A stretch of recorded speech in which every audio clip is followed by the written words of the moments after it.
कहा गया है कि गुरु गोविंद तो खड़े काके लागू पाए, बलिहारी गुरु आपने जिन गोविंद दियो बताए। यह दोहा भले ही सदियों पुराना हो, लेकिन इसकी सार्थकता आज भी जीवित है।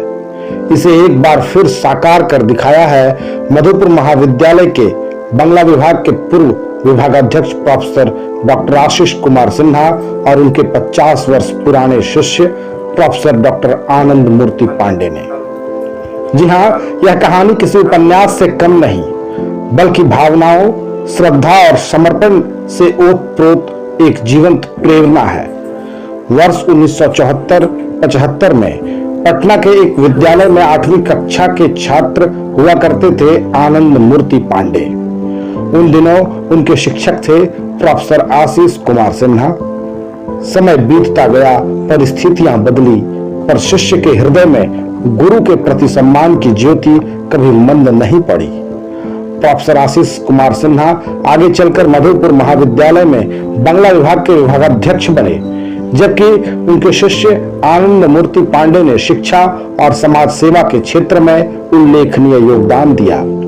वे वर्तमान में कॉलेज ऑफ कॉमर्स पटना में वाणिज्य विभाग के प्राध्यापक हैं। साथ ही all India federation of deaf New Delhi के अध्यक्ष, इसके अलावा बिहार विकलांग संघ के अध्यक्ष, साथ ही बिहार नेत्रहीन परिषद के उपाध्यक्ष के रूप में कार्यरत हैं। उनका जीवन आज हजारों दिव्यांग जनों के लिए प्रेरणा का स्रोत बन चुका है। कुछ दिन पूर्व पटना में एक व्यक्ति से मुलाकात के दौरान आनंद मूर्ति जी को यह ज्ञात हुआ कि उनके गुरु आशीष कुमार सिन्हा आज भी मधुपुर में हैं। वर्षों से सहेजी हुई गुरु दर्शन की आकांक्षा फिर से जाग उठी। उन्होंने जैसे ही अपने गुरु को फोन किया, आवाज सुनते ही दोनों भाव विभोर हो उठे। गुरु ने कहा, तुम आनंद मूर्ति पांडे? और शिष्य ने नतमस्तक होकर उत्तर दिया, जी हाँ गुरुजी। यह संवाद ही वर्षों की दूरी को पिघला गया। फिर बिना देर किए आनंद मूर्ति जी ने पटना से लगभग 250 किलोमीटर की यात्रा तय कर मधुपुर पहुंचने का निश्चय किया, सिर्फ अपने गुरु के चरणों में प्रणाम करने के लिए। जब वे मधुपुर पहुंचे तो दृश्य अत्यंत भावनात्मक था। शिष्य ने नतमस्तक होकर गुरु के चरण स्पर्श किए और गुरु ने आशीर्वाद स्वरूप उन्हें सम्मान पत्र एवं उपहार प्रदान किया। वह क्षण उपस्थित सभी के लिए अविस्मरणीय था, मानो समय थम गया हो और वातावरण में केवल गुरु शिष्य के पवित्र बंधन की गूंज रह गई हो। सम्मान पत्र में गुरु डॉक्टर आशीष कुमार सिन्हा ने अपने शिष्य के लिए हृदय स्पर्शी पंक्तियां लिखी। आनंद आए, आनंद लाए, लो मैं हार गया तो भी मैं खुश हूं। यह है मेरी दीर्घ शिक्षण यात्रा का आनंद। जीवन का एक अनमोल उपहार, मेरा शिष्य, मेरा अभिमान, आनंद मूर्ति। निश्चित मैं खुश हूं, पराजित होकर भी मैं आज अपराजित हूं। इन शब्दों को पढ़ते ही उपस्थित सभी की आंखें नम हो गई। गुरु के स्नेह, गर्व और आशीर्वाद का यह अमूल्य संदेश आज भी हर विद्यार्थी को प्रेरित करता है कि सच्ची शिक्षा केवल ज्ञान नहीं, संस्कार और संबंधों की पवित्रता भी है। आज जब आधुनिक समाज में रिश्ते स्वार्थ और भौतिकता के जाल में उलझते जा रहे हैं, ऐसे में प्रोफेसर आशीष कुमार सिन्हा और प्रोफेसर आनंद मूर्ति पांडे का यह गुरु शिष्य मिलन साबित करता है कि सच्चे रिश्ते समय की सीमाओं से परे होते हैं। सच्चा शिष्य कभी अपने गुरु को भूल नहीं सकता और सच्चा गुरु कभी अपने शिष्य को पहचानने में गलती नहीं करता। यह कहानी केवल एक पुनर्मिलन की नहीं, बल्कि संस्कार, सम्मान और समर्पण की गाथा है, जो आने वाली पीढ़ियों के लिए एक जीवंत प्रेरणा बन चुकी है। न्यूज लाइन के लिए प्रिंस अहमद के साथ रामचंद्र झा की न्यूज लाइन में आप सबों का स्वागत है। आज मधुपुर के लिए गौरव का क्षण और मधुपुर की जो सांस्कृतिक ऐतिहासिक भूमि रही, जो यहाँ की एक अपनी अलग परंपरा, गुरु शिष्य की जो अद्भुत परंपरा वर्षों पहले देखने को मिलती थी, आज एक बार फिर यह जीवित हो गया है। जी हाँ, आज हमारे साथ हैं मधुपुर कॉलेज के पूर्व बंगला विभाग के विभागाध्यक्ष डॉक्टर प्रोफेसर आशीष कुमार सिन्हा जी, और आज उनसे मिलने के लिए आए हैं उनके शिष्य प्रोफेसर आनंद मूर्ति पांडे। ये एक अद्भुत क्षण है। एज में कमोबेश मुझे लगता है कि मुश्किल से 10 से 15 साल का अंतर होगा, लेकिन फिर भी आज शिष्य को अपने गुरु की वो छवि जो इन्होंने 8वीं कक्षा में पढ़ते हुए देखी थी, आज उन्हें खींचकर उनके घर तक मधुपुर ले आए। पटना से आए, अपने गुरु से मिले, आशीर्वाद लिए और गुरु का हृदय गदगद हो गया। गुरु के मुख से ही और शिष्य के मुख से ही हम सुनेंगे उनकी भावना कि कैसा आज फील कर रहे हैं, और एक मैं यूं कहूं कि आने वाले समाज के लिए आदर्श के रूप में यह संवाद आदर्श के रूप में स्थापित होगा और लोग इसे आत्मसात जरूर करें। जो इस प्रोग्राम को देख रहे हैं वो जरूर अपने गुरु शिष्य परंपरा से अनुभव लें और एक अलग चरितार्थ, एक अलग स्थिति को तैयार करें। जो मधुपुर की जो गौरवान्वित भूमि रही है, सांस्कृतिक भूमि रही है, वो फिर से दोबारा खिल उठे। सबसे पहले मैं सर का स्वागत। और सर, जो हमारे आशीष सर हैं, मधुपुर में विभिन्न संस्थाओं में यह अपनी महती भूमिका निभा रहे हैं रिटायर्ड होने के बाद, और हमेशा अध्ययन अध्यापन में लगे रहते हैं। हाल ही में इनकी एक पुस्तक छपी है और काफी समारोहपूर्वक उसका लोकार्पण भी हुआ है। हमारे साथ हैं सर, कैसा लग रहा है? हम तो आप अपनी बात खुद व्यक्त कर सकते। हम तो अपने शिष्य को पाकर अभिभूत हैं, इतना विचलित है कि हम अपने आप में ही नहीं है। हम बहुत आनंदित हैं, बहुत पुलकित हैं। हम अपने को संभाल नहीं पा रहे हैं। मेरे 52 साल के पुराने शिष्य प्रोफेसर आनंद मूर्ति पांडे जी आए हैं, और ये मेरे लिए बहुत खुशी की, मेरे लिए बहुत गर्व की बात है। हम बचपन में ही पढ़े थे कि दो जगह किन्हीं व्यक्ति के लिए दो जगह पराजय में भी आनंद होता है। एक संतान से जब पिता माता हार जाए, और गुरु जब अपने शिष्य से हार जाए। मेरे होनहार चेला जो क्लास 8वां में कभी पढ़ता था, वो आज मेरे लिए स्वपत्नी का गया है। हमारे दर्शन पाने के लिए, हमसे आशीर्वाद लेने, ये मेरे लिए, मेरे जिंदगी के लिए, मेरे शिक्षकता कैरियर का सबसे महत्वपूर्ण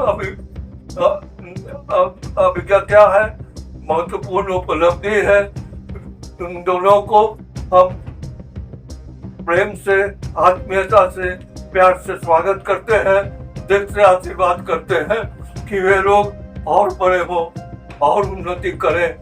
और साथ साथ थोड़ा सा ये बात है कि बड़ों का आदर, जैसा हमारे आदर सत्कार के भाव से वे पटना से दौड़कर स्वपत्नी चले आए, बड़ों के प्रति अपना इज्जत सम्मान रखें और रखेंगे। ऐसा विश्वास के साथ हम आनंद को आनंद से, प्यार से स्वागत करते हैं। धन्यवाद। आप देख रहे हैं किस प्रकार दोनों गुरु शिष्य के आंखों में आंसू आ जाते हैं। बिल्कुल मैं बातों को सुनता हूँ। जब से सर ने इस बात की चर्चा की 1 महीना पहले से, उस समय से ही एक अलग सा शरीर में सिहरन सा पैदा होता है, रोम रोम पुलकित होता है और एक खुशी का अनुभव होता है। सर से अब जानना चाहेंगे, सर आप जब बात हुई लगभग 50 वर्ष पहले आपने पढ़ाया, फिर जब आप सुने कि आपके शिष्य हैं आनंद जी, ये फोन किया आपको और पता चला कि आनंद, तो आपने तुरंत उनका नाम बोल दिया, और उस समय तक आपके हजारों शिष्य होंगे, तो आप इन्हें कैसे? कोई जाड़े का मौसम होगा, 3 साल पहले का, मैं हम बैठे हुए थे धूप में, अचानक एक फोन आया। हेलो, हाँ, आशीष कुमार सिन्हा, हाँ, बोलिए। मैं पटना से, आप पटना में यहाँ थे, पीएन एंग्लो स्कूल में थे। हाँ, आप सिस्टर निवेदिता वुमेन्स कॉलेज में आप ही थे ना? हाँ, आप अभी मधुपुर कॉलेज में हैं। जी हाँ, हम सर आनंद, जो ही आनंद कहा मेरे मन में एक ही नाम दौड़ करके आया, आनंद मूर्ति पांडे। पूरा नाम ये एक ही शब्द बोले थे हम, 3 शब्द लगातार बोले, उसके बाद भी और कुछ बोले होंगे। तो आनंद बोला, हाँ सर, हम वही है आपके पुराने छात्र। आज वो छात्र दौड़ करके हमसे मिलने को आया है, सपत्नीक आया है। मैं उसका स्वागत करता, अभिभूत हूँ, उनका स्वागत करता हूँ। सर एक चीज और जानना चाहेंगे कि आपके तो हजारों शिष्य होंगे इस दरमियान, तो सिर्फ आपने आनंद सुनते ही पूरा नाम आनंद मूर्ति पांडे कैसे बोल दिया? ये आपके जहन में कैसे रहा? कैसे हम बोले ये हम नहीं जानते हैं, मगर कैसे हम आनंद मूर्ति पांडे बोले, ऐसा पूरा नाम हमको कैसे आया ये हम कैसे कहें। मगर मेरे मन के एक कोना में निश्चित इसका जगह था, इसीलिए आनंद सुनते ही मेरा पूरा नाम याद आ गया। हम चेहरा भी सामने लाने का कोशिश किए, मगर हकीकत यह है कि वर्ष बामन हो सकता है, मगर भावना मेरा वही है। हम जो आनंद को 52 साल पहले देखे थे, आज भी हम उसी नजरिया से, उसी बचपना के भाव से ही उसको देख रहे हैं। कल वो आया है और कल से ही उसको हम डांट डपट भी कर रहे हैं। हम बोलते तुम वही आनंद हो, तुम क्या हमारे सामने बात करोगे? खड़े रहो, ये करो, वो बोलो, ये करो, ये लो, ये दो, करते जा रहे हैं। हम चाहते हैं कि छोटों के प्रति बड़ों की प्रेम भावना, सद्भावना ऐसा ही जिंदा रहे, और बड़े भी छोटों को ऐसा प्रेम और आदर हमेशा दें। हम नहीं, हमारे बाद भी अगले पीढ़ी में भी वो ये भावना जीवंत रहे। सर ये एक बात और है। हाँ कहिए। आपको जब पता चला कि आपके प्रिय शिष्य आनंद जी प्रोफेसर बन गए हैं, आप भी प्रोफेसर थे और ये भी प्रोफेसर बन गए, उस समय आपकी मनोदशा क्या थी? केवल प्रोफेसर क्या है, और भी बड़ा प्रोफेसर बने। ये तो हार का होता नहीं है। हम तो पहले ही ये मानकर चलते हैं कि चेला से हटना गुरु की जीत होती है। गुरु उतना ही खुश होगा जितना उसका चेला आगे बढ़ेगा। हम तो चाहते हैं कि आनंद के साथ और भी जिंदगी का पथ अतिक्रमण करें। उनको किसी गुरु के लिए इससे बड़ा सम्मान और इससे बड़ा उपहार कुछ नहीं है जब उनके छात्र, उनके पढ़ाए हुए छात्र कई अच्छे मुकाम को हासिल करते हैं और फिर वो उन बातों को याद रखते हैं जो गुरु ने उन्हें शिक्षा दी थी, और फिर नम्रता पूर्वक अपने गुरु को याद करते हैं और उनसे मिलने पहुंचते हैं। आज इसी क्षण में हमारे साथ प्रोफेसर आनंद मूर्ति पांडे जी हैं, पटना से चलकर आए। सर कैसे पता चला कि आशीष सर मधुपुर रह रहे हैं? जब आप 8वीं क्लास में थे 40-50 वर्ष पहले, तो वो क्षण अभी तक आपको कैसे याद है? क्या है? तमसो मां ज्योतिर्गमय।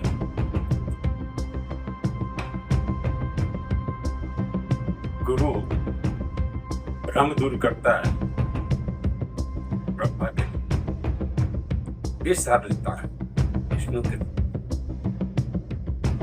और किसी भी तरह की जब दिशाहीनता आती है तो एक शंकर अर्थात महेश भक्त के सामने चल रहा है। इसीलिए गुरु ब्रह्मा, गुरु विष्णु, गुरुदेव महेश्वर। पहले मैं बच्चा था, 2 बातें प्राय सुनता था, एक गंभीरता नहीं लेती थी, और इसलिए बचपना मेरा बड़ा क्या था कहना थोड़ा सा मुश्किल है। कभी श्रृंखलाबद्ध ये करता था, कभी कुछ कंस्ट्रक्शन, थोड़ा डिस्ट्रक्शन, तो माता का प्यार, पिता का प्यार, डांट, मोहल्ले टोले, क्रिकेट खेलते थे तो मोहल्ले के किसी खिड़की का कांच टूट जाना, ये सब कॉमन चीजें होती थी। लेकिन इस बीच कठोर अनुशासन का भी पालन माता पिता करते जाता था। बाद में हमारा वो संस्कार, पिताजी बड़े विद्वान के साथ साथ हरकत इधर कुछ तो होते ही, लेकिन कुछ ऐसी चीजें उनमें हमने देखी मुझको बचपन से। पिताजी उस वक्त कहते थे जब हम अमरूद के पेड़ पर चढ़ जाते थे, आम के पेड़ पर चढ़ जाते थे, कोई डर नाम की चीज मुझको नहीं होती। पिताजी के पास कंप्लेंट आता था, पिताजी भी होते थे ऐसा मत करो। क्या दो बातें उस वक्त उन्होंने कही थी। तमाम बदमाशी हम किया करते थे, पिताजी जब कुछ बोलते थे तो शांत होकर सुनते थे। कोशिश हमारी रहती थी कि उसको आपके साथ करें, मुश्किल कर पाते थे, नहीं कर पाते थे, बचपना साथ रहता था। उनमें दो बातें जो अभी हमको याद आ रही है कि देख, माता पिता तुम नहीं हुए हो, इस धरती पे दो ऐसा जीव, एक माता पिता, दूसरा शिक्षक। माता पिता हमेशा चाहेगा जो हमारी उम्र है उससे तो माता पिता नहीं है, ज्यादा कर संतान क्यों पढ़ो। और दूसरा शिक्षक ऐसा होता है जो हमसे ज्यादा मेरा ज्ञानवान शिष्य। उस वक्त चूंकि बचपना था, लगा कि पिता के कहने का काम है, माता के कहने का काम है। लेकिन जब मैं खुद एक पिता बना तो इस चीज को मैं महसूस किया कि जब मेरा संतान बीमार या मेरे किसी तरह की उसको परेशानी होती थी तो मन ही मन हम सोचते थे कि काश ये परेशानी मुझको हो जाए, इस बच्चे को परेशानी से मुक्त किया जाए। ईश्वर की कृपा हुई, माता पिता का आशीर्वाद हुआ, मैं शिक्षक ही बना। और इसमें काफी यात्राएं हमारी हुई, कभी बैंक की सर्विस हुई, कभी कई सर्विसें हुई। लेकिन दिमाग में बात थी जॉब फॉर हॉबी करेंगे, job for profession, job for job जिसको कहते हैं कि जॉब फॉर जॉब न करके जॉब फॉर हॉबी करेंगे। और शिक्षण ये दोनों की न थी, ईश्वर की कृपा हुई, उसमें एक अवसर मिला। तो आज मुझको ये लगता है कि मेरा हर शिष्य हमसे ज्यादा, थोड़ा बहुत जो मुझको ज्ञान है, हमसे ज्यादा मेरा शिष्य हमसे ज्ञानवान बने। कुछ बातें आपने पूछी कि कैसे ही हुआ। मैं विद्यार्थी था, किस तरह का था ये कहने की आवश्यकता इसलिए नहीं हम समझ पाते हैं कि हमारे पास शब्द नहीं है कि अच्छा विद्यार्थी थे, कुछ श्रृंखल थे, क्या थे नहीं कह सकते। लेकिन एक विद्यार्थी, एक समय आता है, शिक्षक विद्यार्थी को तराशता है और उस पल को हम याद करते हैं। कई ऐसे अवसर आए, उस पल को हम याद करते हैं जब हम विद्यालय में पढ़ा करते थे। कुछ सांस्कृतिक गतिविधियों में भी शामिल होते थे, पढ़ाई की जो स्थिति होती थी उसमें भी शामिल होते थे और प्राय हमको बहुत स्नेह देते थे। बीमार में पड़ा तो शनिवार तक बीमार थे, सोमवार को हम स्कूल गए तो हमारे सर आदरणीय आशीष कुमार सिन्हा सर कहते हैं, कहाँ था तुम रे, दिस वॉज द लैंग्वेज, कहाँ था तुम रे, बहुत परेशान तुम किया। डर के मारे लगा कि मुझे गलती हो गई। उन्होंने हमसे कहा कि प्रश्नाचार्य का उधर कक्ष था, उससे हटा कर इधर आए, देखो मानस चतुर्थी समारोह हो रहा है, 7 दिन का गायन, तुलसी कविता, तुलसी अंताक्षरी प्रतियोगिता, तुलसी चित्र प्रतियोगिता, ये है, तुम इसमें भाग लो। अनमने ढंग से और पहला दिन था तुलसी पद गायन। संजोग ऐसा था, अपनी गंभीरता बचपन में वैसी थी नहीं कि हमारे स्वर भी अच्छे हैं, लोग कहते थे गाओ तो गा देते थे, टॉफी के लालच में गाते थे। इसी क्रम में हम एक भजन सीख गए थे, दीदी पलुस्कर साहब जो गाए थे तुलसीदास की पद रचना,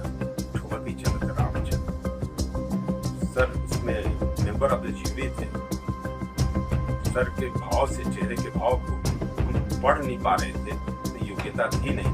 लेकिन जब खत्म हुआ, रिजल्ट डिक्लेयर हुआ, तो सर ने कहा कि अद्भुत तुम करते हो, हम जानते नहीं थे। सर आशीर्वाद उस दिन में मिला, पर हम आए। दूसरे दिन तुलसी कविता का पाठ था, तो मेरे पिताजी की लिखी कविता तुलसीदास पर वो हमने पाठ किया। सर फिर उसमें वही बात बोले कि हम पक्षपात नहीं कर रहे हैं। देखो सारे, हमको लगा कि सर आज हमारे प्रति कुछ ज्यादा उदारता दिखा रहे हैं, तो आज भी प्रथम हम कैसे आए। हमको ये चीज के हम पक्षधर थे कि जो हम हैं वही हमको पता चले। सर का हमको लगा कि प्यार अथवा पक्ष हो ले रहे, नहीं तीनों मेंबर का देखो हमारा नंबर 1 है इसमें भी। तीसरा दिन तुलसी अंताक्षरी प्रतियोगिता हुआ, उसमें भी मेरा ये रहा, ये क्रम चलता रहा और 7 में 6 में मेरा प्रथम स्थान आया। 7वां चित्रकारी प्रतियोगिता था, तो मुझको आता नहीं था, इसलिए उसको सर के आदेश को पुरस्कार दिया गया, उसमें चीफ गेस्ट भी थे। और सर का प्रस्ताव था कि मंगलाचरण के रूप में किसी और कलाकार का ये आनंद ने जो तुलसी पद गायन किया था, उससे ही मंगलाचरण सर का आदेश है।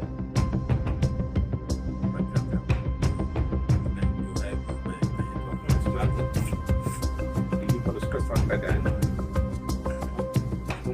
चलत रामचंद्र, ठुमक चलत रामचंद्र, बाजत पैंजनिया, ठुमक चलत रामचंद्र, ठुमक किलकी किलकी उठत, किलकी किलकी उठत धाय, किरत भूमि लटपटाय, किलकी किलकी उठत धाय, किरत भूमि लटपटाय, दाय मातु गोदले, दाय मातु गोदले, दाय मातु गोदले, दशरथ की रनिया, ठुमकी चलत रामचंद्र, बाजत पैंजनिया, ठुमकी चलत रामचंद्र। इस तरह से पूरे पद का हमने गायन किया। वो जो मुख्य अतिथि थे, सौभाग्यवश मेरे पिताजी के काफी परिचित थे। किसी ने कह दिया कि उनके पुत्र हैं, चूंकि पिताजी भी मेरे कभी वहाँ मुख्य अतिथि के रूप में आए थे किसी अन्य आयोजन में। तो जब मुझको पुरस्कृत करने लगे, तो उनका जो माला पहना के स्वागत किया गया था, वो माला मेरे गर्दन में डाल दिए और वो कहते हैं कि तुम सुकवि सुवक्ता के पुत्र हो और तुमको आज यहाँ देख रहे हैं।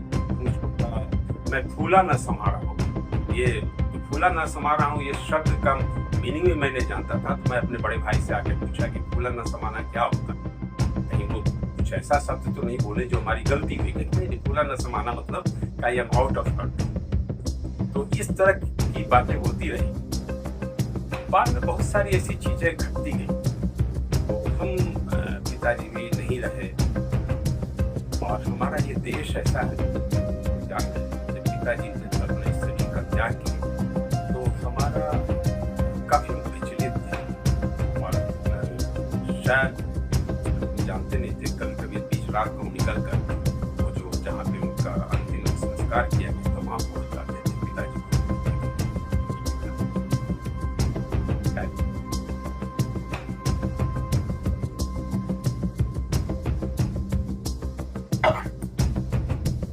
ये भारत हमारा देश है।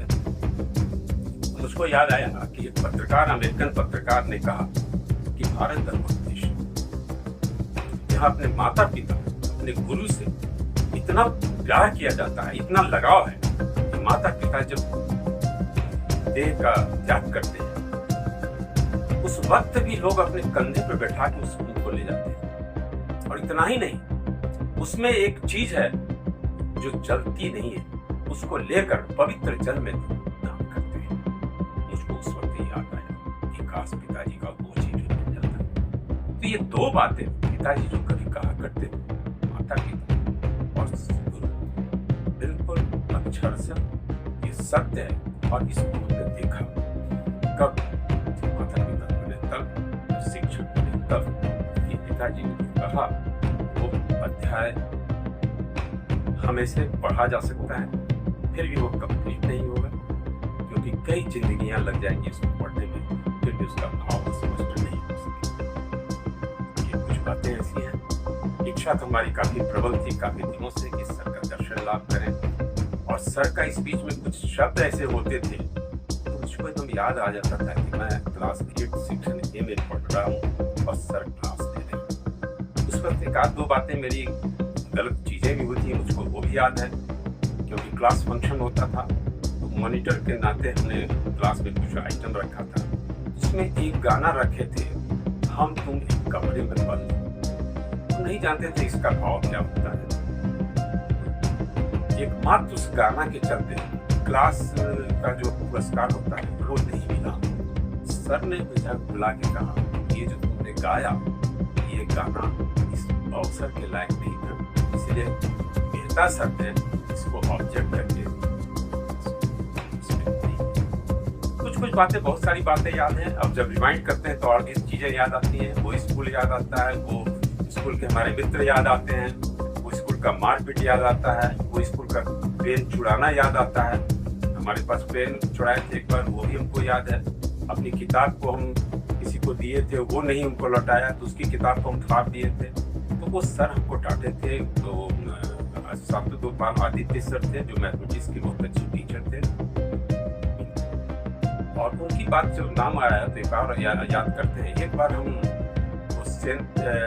Sine theta, cos theta, tan theta, ये सब मैथमेटिक्स का था, वो याद करने के लिए दिए थे, हम याद नहीं कर सकते। और हम ही नहीं, मेरे क्लास का एक भी विद्यार्थी उसको याद नहीं कर सकते। किसी को वो मारे नहीं, हमको मारे। उनको मारने का स्टाइल होता था, हाथ को ऐसे ब्लड नहीं, इस पर डस्टर से मारते थे।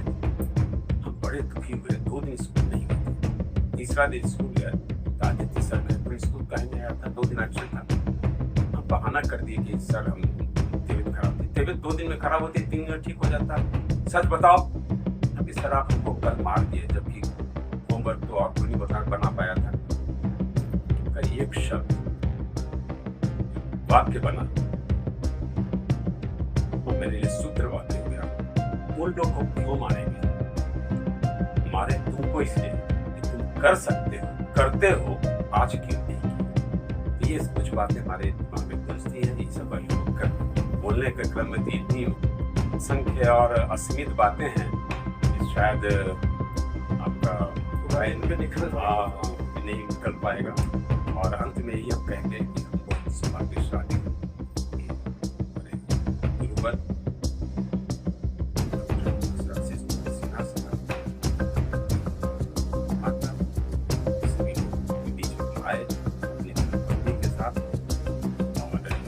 सौभाग्यपूर्ण अवसर बताने का मौका मिला। पहले तो मेरा प्रोग्राम था वन डे अफेयर्स, तो सर ने कहा कि आओगे भात खा के चले जाओगे, ऐसा नहीं। स्टे करना पड़ेगा, कहीं का विचार भी रखे थे, उसको त्याग करके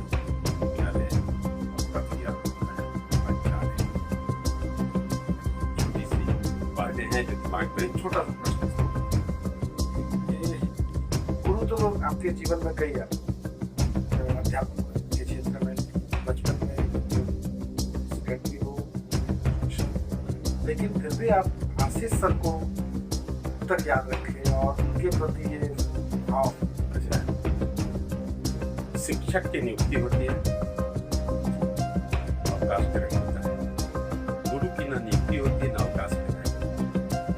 तो ये भाव एक सात्विक भाव, सारस्वत भाव, किसी को दिया नहीं जाता है, आ जाता है। तो उसके बारे में हम भी नहीं बता सकते हैं कि सर को क्यों इस भाव से देखते हैं। आपको याद होगा एक सिकंदर और अरस्तु दोनों भ्रमण कर रहे थे। अरस्तु आगे आगे चल रहे थे, सिकंदर पीछे चल रहे। अचानक सिकंदर कहे कि गुरुवर आप पीछे आइए, हम आगे चलेंगे। गुरु अरस्तु को थोड़ा बुरा लगा, नहीं जा रहे थे, क्योंकि सर हम एक राजा है, देश को मानना। पीछे हो गए, वो आगे चले। फिर कुछ देर जाने के बाद अरस्तु वो आगे कर दिया, वो पीछे। अरस्तु थोड़ा सा पूछ दिया क्या बात थी जो तुमने ऐसा किया, और थोड़ा सा अनॉयड थी। सर आगे जहाँ जाते खतरा था, अगर खतरा होता तो सिकंदर मरता, अरस्तु मर जाता, तो फिर अरस्तु दूसरा पैदा नहीं होता, सिकंदर तो मरता होता। तो कुछ इस तरह की बातें हैं कि कुछ शब्दों में पिरोना थोड़ा कठिन है, लेकिन समझते ही बहुत चीज समझ में आ गया होगा आपको ही। एक अद्भुत संवाद गुरु शिष्य का, द्रोणाचार्य और एकलव्य की कथा, अरुणी शिष्य अरुणी की कथा हमने पढ़ी है। लेकिन आज इस कलयुग में भी आशीष सर जैसे गुरु और आनंद शिष्य अभी भी है, क्योंकि उस परंपरा को आ रहे हैं और हम सबों को प्रेरणा के रूप में इसे अपने जीवन में चाहे जो भी शिक्षार्थी है, विद्यार्थी पढ़ रहे हैं, मैं बार बार इस चीज को कहता हूँ, आप न पैर छू के सही कहीं आपके गुरु मिल जाए तो हाथ जोड़कर गुरु का सबसे बड़ा सम्मान और उनका सबसे बड़ा उपहार आपके द्वारा दिया गया सम्मान है। तो बस अभी के लिए इतना ही, जा लो।